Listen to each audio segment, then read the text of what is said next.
I'm an extrovert, so a lot of times when I'm thinking out loud. Like, and so sometimes it comes off as condescending when I do it. I'm like, tell me what you were thinking when you decided that this was the right move. And there's probably a better way to word that, because I do that with my kids a lot. They're like, so tell me, kind of explain what your thought process was, because I want to try to, if I can't figure it out on my own, I want to try to figure out how you arrived at this decision. How can you give feedback but avoid it being negative? Yeah, well, I think the easy way to approach any of these things that we're going to go through is kind of put your switch roles with the individual that you're having a conversation with, and how would you receive all the information that's coming your way, right? How would you react to negative feedback? Like, if one of the first things that you're having when you're having a discussion with someone, if one of the first things they're coming at you with is all this negative feedback and all this criticisms, like, is that what you want to hear? What's going to happen if? Obviously, it tends to boost morale, and that's one of the biggest things. Is like people want to work hard for people that show them praise. It's something that just kind of we tend to want to do more to get more of that praise. Like, for me, I really do appreciate that positive reinforcement that I get, whether it be like even now, like I get that from a carrier, or I get it from a provider group, and I love to hear it. Like, I love to hear, hey, you're doing a great job, and those kind of things motivate me to do more.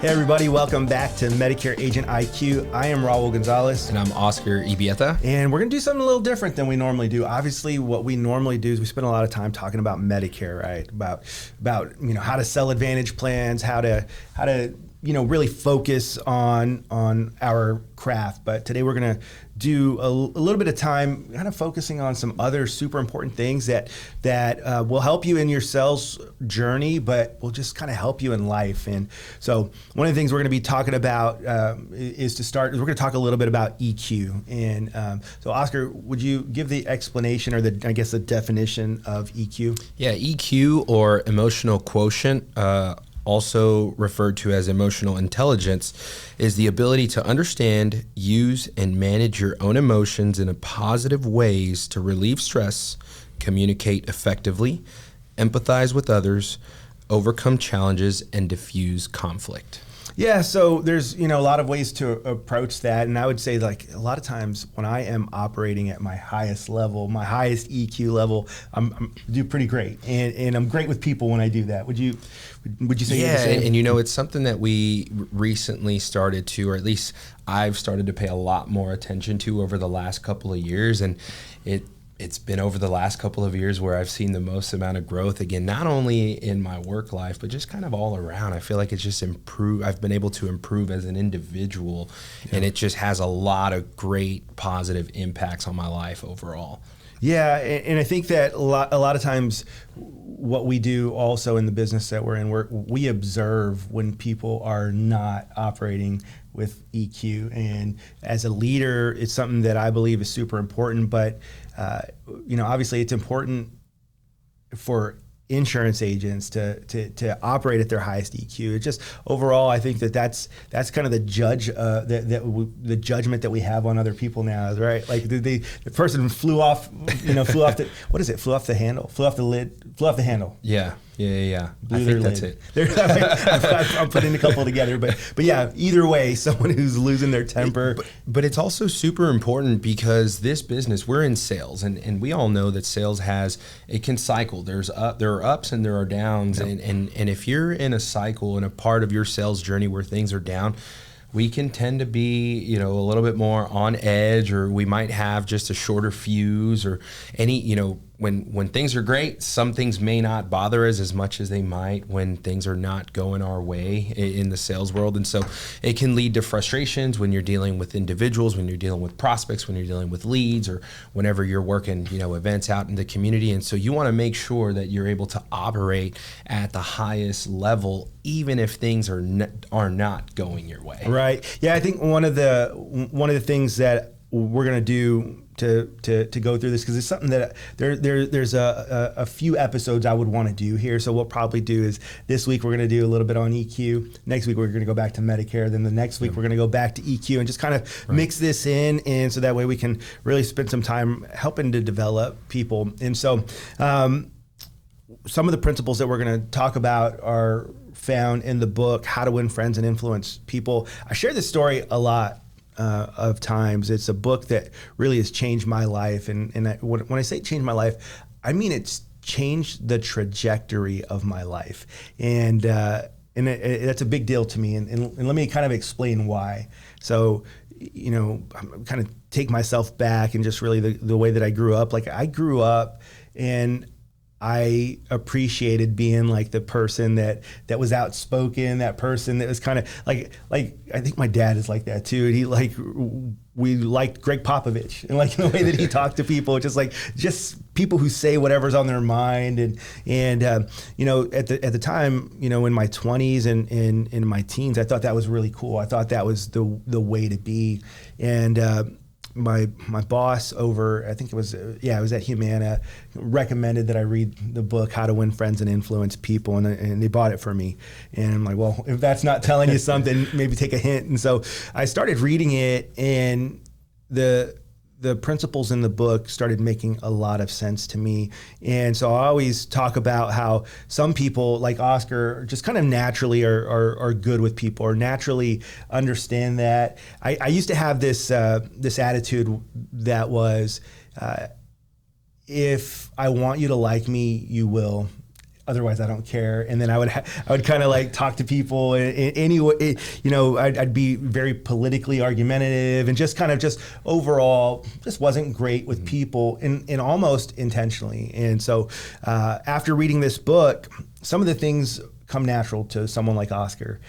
You probably didn't do a lot of criticism of people long ago in your journey. Is that right? I would say, I'd agree, but to an extent. I think that I have grown a whole lot, probably, over the last 15 or 20 years, where I would do some of these things, but then I kind of just, in a way, almost naturally kind of figured out, okay, maybe that doesn't work. Yeah.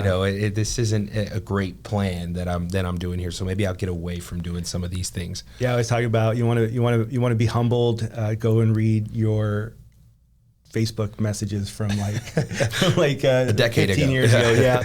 And that's kind of like where I was. I just, I don't, like, today I would not like that individual and the individual that I was. And so let's talk a little bit about some of these principles. And again, some of you might be like, oh man, this stuff is, of course, this is the way that I am. I'm super happy that you're like that. Still think that there's going to be some value in this. So stick with us and go through. But let's talk about the principle number one is don't criticize, condemn, or complain. And so there's kind of 5 key takeaways that I wanted to highlight today.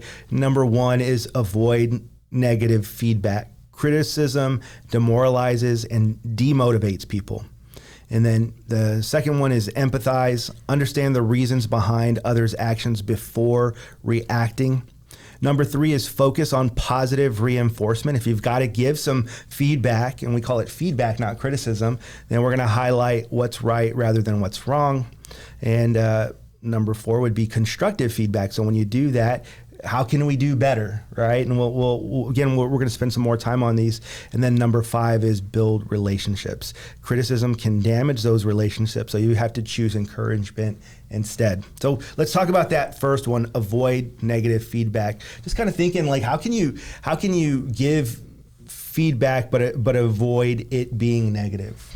Yeah, well, I think the easy way to approach any of these things that we're going to go through is kind of put your switch roles with the individual that you're having a conversation with, and how would you receive all the information that's coming your way, right? How would you react to negative feedback? Like, if one of the first things that you're having when you're having a discussion with someone, if one of the first things they're coming at you with is all this negative feedback and all this criticisms, like, is that what you want to hear? What's going to happen if that's the first thing that I'm hearing out of someone's mouth, right? Yeah, it's like, how do you get the best out of people? Like, we have people who work on our team, and if I immediately just went in and be like, hey, just want you to know that you're doing a really bad job of this, you're doing a really bad job of this, you're doing a really bad job of this, I don't think that that's going to motivate them to do any better. Not at all. And we have to have that understanding. And to be honest, like, I'm not always perfect at it, right? None of us are.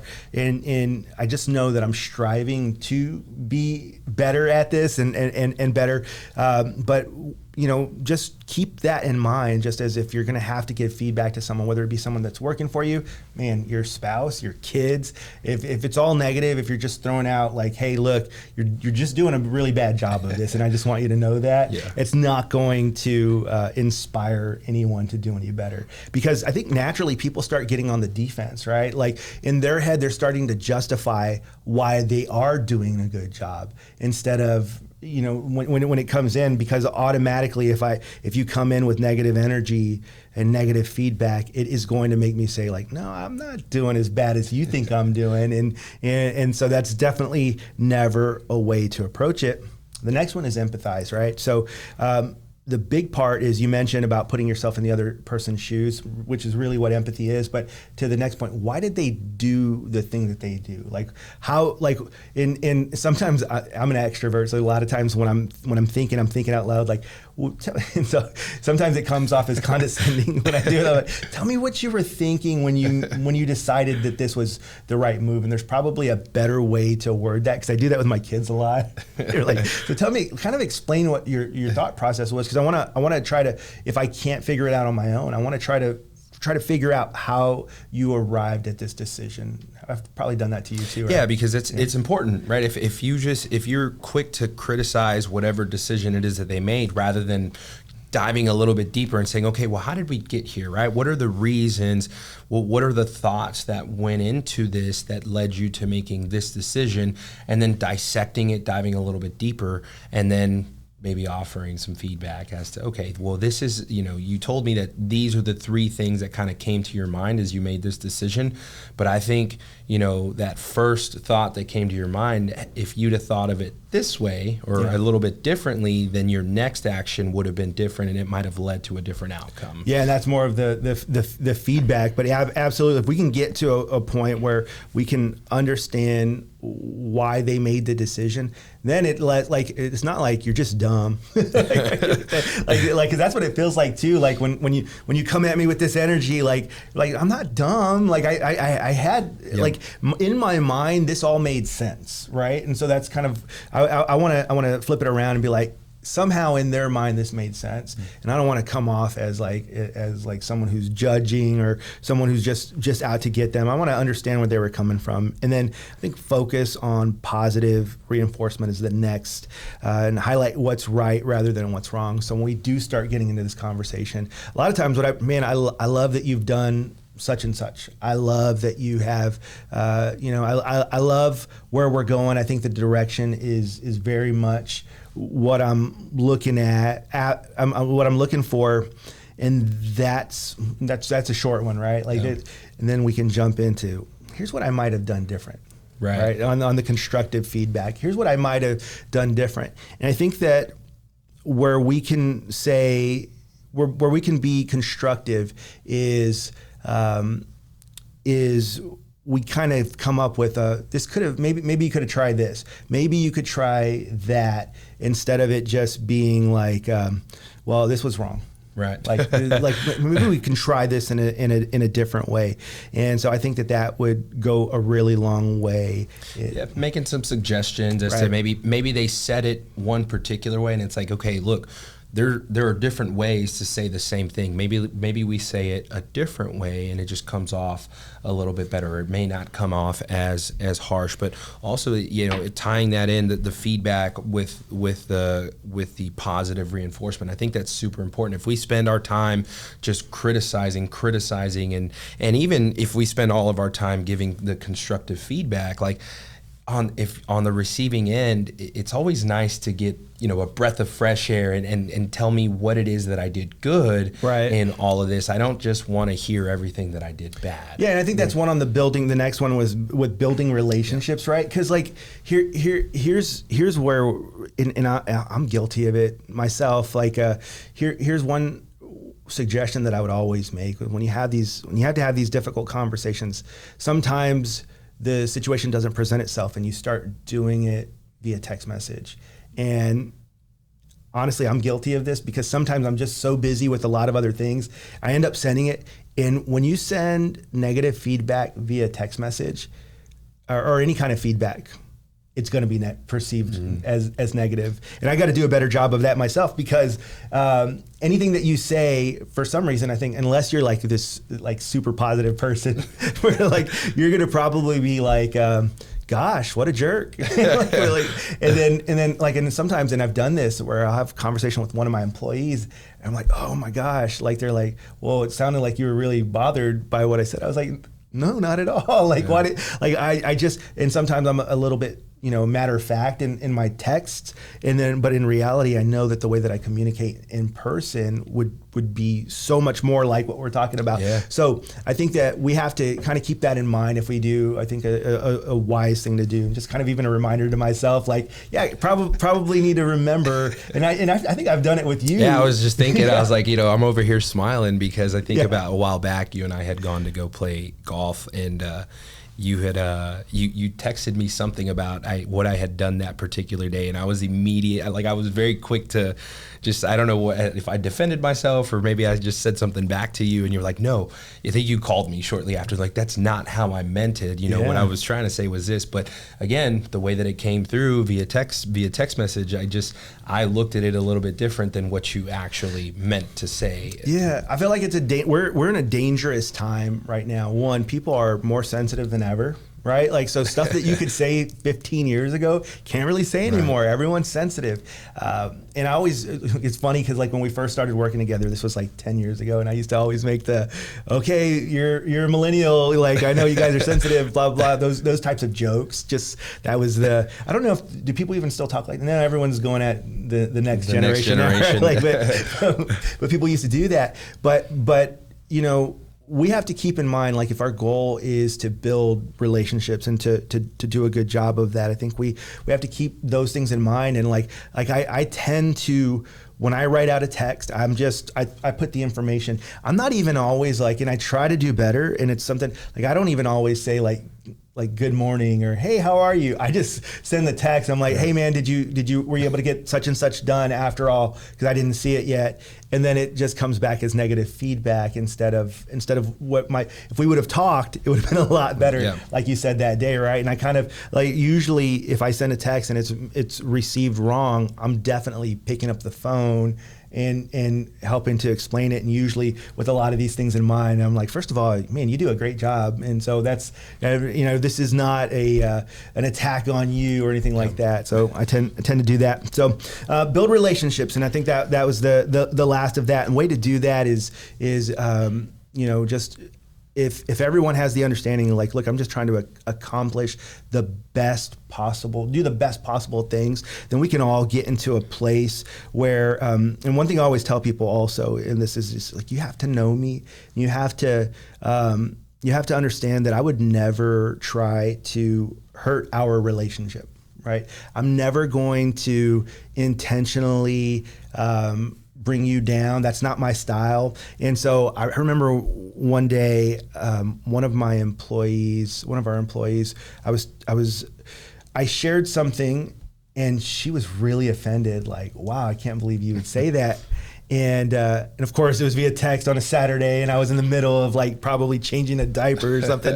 And so she, I kind of heard through the grapevine that she was bothered. And so I went and I explained what I meant, and she was like, oh.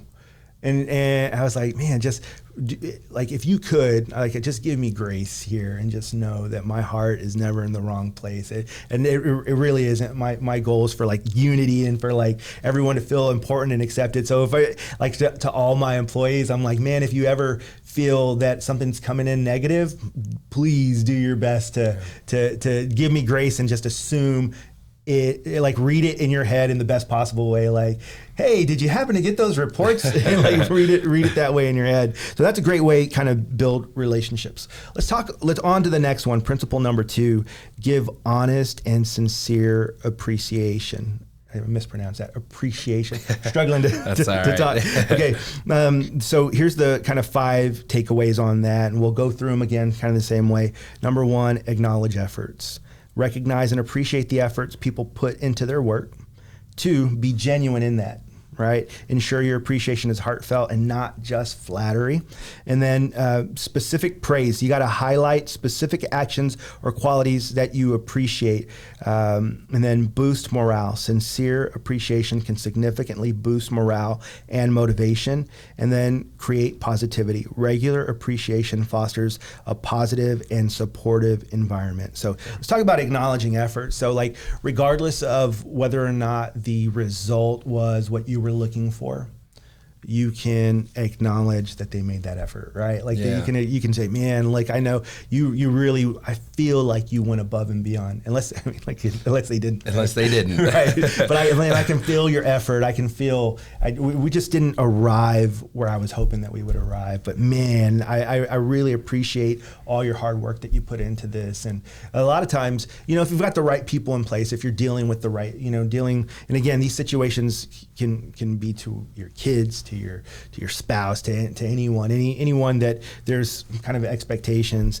You gotta just acknowledge and recognize the effort that they put in. Yeah, whether you arrive to that destination or not, it's definitely important to give that acknowledgement and that praise. And I think about that, especially like with my marriage, right? I feel like that is what has given me and my wife such a strong marriage, because that's something that I do, is I'm constantly just praising her for the efforts that she puts into, just keeping the house, the household, keeping our house a home, taking care of the kids, and not, one time I made a silly joke. I was getting my son dressed, and I reached into his drawer, and he had all his shirts, and his shorts, and he had everything was fully stocked. And my wife walked into the room, and I'm talking to my son, and I said, man, isn't this crazy how every time we open this drawer, it's just magically restocked with clean shirts and folded shirts. And my wife looks up at me and smiles. And I was like,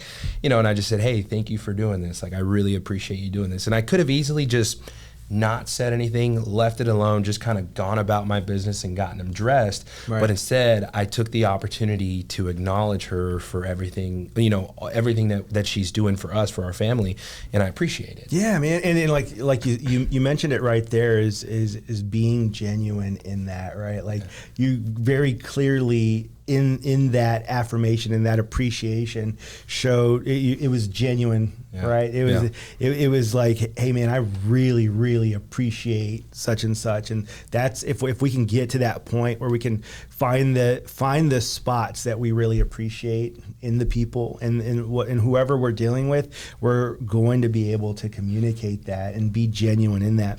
And then of course, go ahead, Jeff. One last, just always, if there's ever an opportunity to acknowledge efforts, I would say always take it. Like I think you shared this with me. Like if there's ever an opportunity to acknowledge efforts, absolutely do it. Do not miss out on that opportunity. Let's stop right there for a second because I want to talk about that. So a lot of these things, like there's people who are listening right now and they're like, dude, guys, come on. This stuff is basic. This is easy.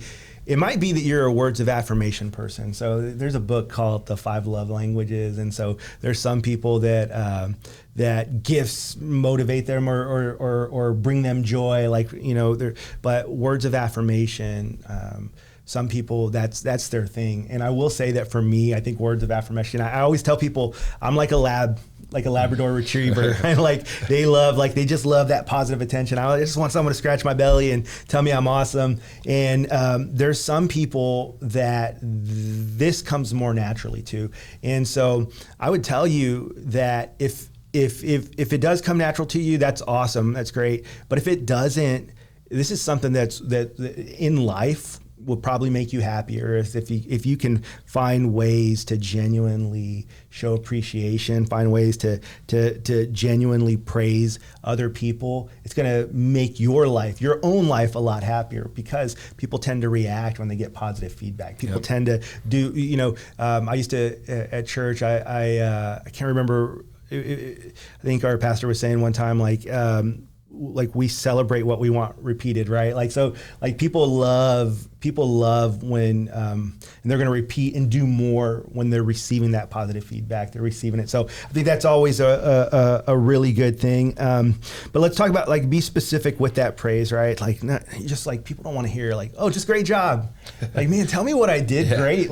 Tell me what you love about what I did. And it takes time to stop and think about the specifics of what I loved about what they did, right? So I think that's another super important one. Do you have any more on that particular one? I mean, I think the example that I gave also, right, with my wife, I think that was pretty specific, right? And saying, hey, look, I appreciate these not actions. You're a great wife, right? Which I'm sure people love to hear, but why? What makes you think that? Hey, thanks for all you do. Thanks for doing this, and this for me and for our family. I appreciate it. Those types of things. And then, obviously, it tends to boost morale, and that's one of the biggest things. Is people want to work hard for people that show them praise. It's something that just kind of we tend to want to do more to get more of that praise. For me, I really do appreciate that positive reinforcement that I get, whether it be even now, I get that from a carrier, or I get it from a provider group, and I love to hear it. I love to hear, hey, you're doing a great job, and those kind of things motivate me to do more. And haven't heard it a lot lately. I want more. but think about it. How do things look if these things are not present, right? These last two principles, or this one in particular, if we're not acknowledging efforts, if we're not being genuine, if we're not giving that specific praise, are we boosting morale in your workspace? At home, with your friends?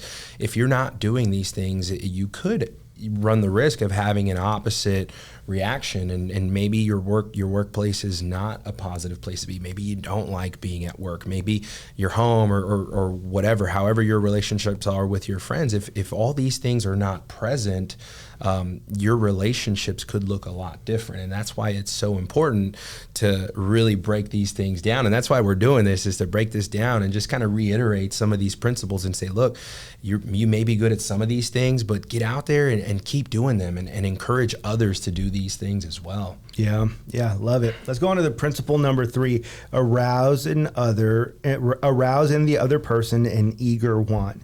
So how do we do that? Number 1, understand desires. You got to identify what the other person wants and align your goals with theirs. We've got to, number 2, create mutual benefits. You got to show how fulfilling their wants can also benefit them. Number 3, empathize with their needs and frame your message accordingly. And number 4, motivate through interest. You got to tap into their interest to motivate and engage them.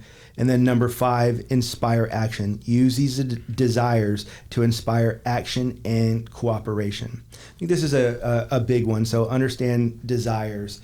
I think that's a big one, to kind of motivate people and to motivate maybe employees, right? You have to figure out what's important to them, where they will see themselves in the long run, where they see, what's important to them, how do they enjoy life? How do they, what's gonna help them get there? What do they enjoy at work, right? So we've got to be able to understand what they really want in order to kind of deliver to them, and then get the most out of it. Yeah, and right? I think that's understanding what their short-term goals and what their long-term goals are, and then just making sure, like it says here, that what the other person wants, and align your goals with theirs, making sure that you're aligning them. Right, and I think show how fulfilling their wants can also benefit them, right? So there's just, we've got to create that mutual benefit where I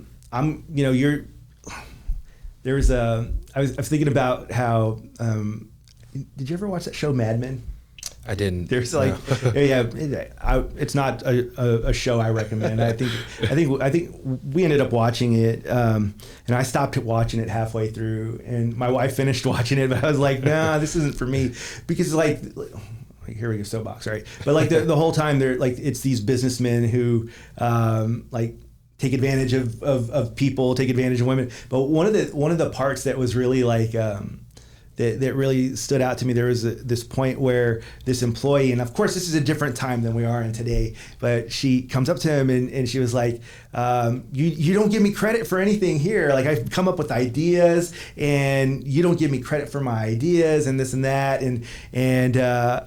And then he was like, you're too new. You don't need to get credit for this for 5 years. You've only been here for 2 years. She goes, well, you never say thank you. He goes, that's what the money's for. But like, this isn't that time. And right. So we've got to understand. I think that we're hopefully coming along.